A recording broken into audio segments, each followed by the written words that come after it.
खेती की आय दोगुनी करने और किसानों को अत्याधुनिक खेती की तकनीक से रूबरू कराने मुरैना में कृषि मंत्रालय द्वारा 3 दिवसीय विशाल कृषि मेला और प्रदर्शनी का आज दूसरा दिन है। दूसरे दिन केंद्रीय कृषि मंत्री नरेंद्र सिंह तोमर और कृषि राज्य मंत्री कैलाश चौधरी मौजूद रहे।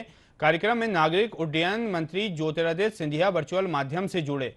कार्यक्रम में गुजरात के राज्यपाल आचार्य देवव्रत ने प्राकृतिक खेती भविष्य की आवश्यकता विषय पर व्याख्यान में कहा कि जिन किसानों ने प्राकृतिक खेती को सही पद्धति और नियमों के साथ किया है, उनका उत्पादन कम नहीं हुआ है और उनकी जमीन उपजाऊ बनी है। वहीं कृषि राज्य मंत्री कैलाश चौधरी ने कहा कि जब तक किसान आधुनिक तकनीक से नहीं जुड़ेगा, तब तक विश्व के अन्य कृषि समृद्ध देशों की बराबरी भारत नहीं कर सकता। इसलिए केंद्र की सरकार किसानों को आधुनिक बनाने के लिए काम कर रही है। वहीं केंद्रीय नागरिक एवं उड्डयन मंत्री ज्योतिरादित्य सिंधिया ने कहा कि व्यक्तिगत रूप से किसान को सशक्त करने के लिए केंद्र सरकार कृत संकल्पित है। इस मौके पर हाईटेक नर्सरी का शिलान्यास भी किया गया। इस नर्सरी को 1 करोड़ रुपए की लागत से तैयार किया जा रहा है। कार्यक्रम में टिश्यू कल्चर लैब का भी लोकार्पण किया गया। इस लैब में 1 साल में 30 लाख पौधे तैयार होंगे। हाईटेक नर्सरी और टिश्यू लैब मुरैना में ही स्थापित किया जाएगा।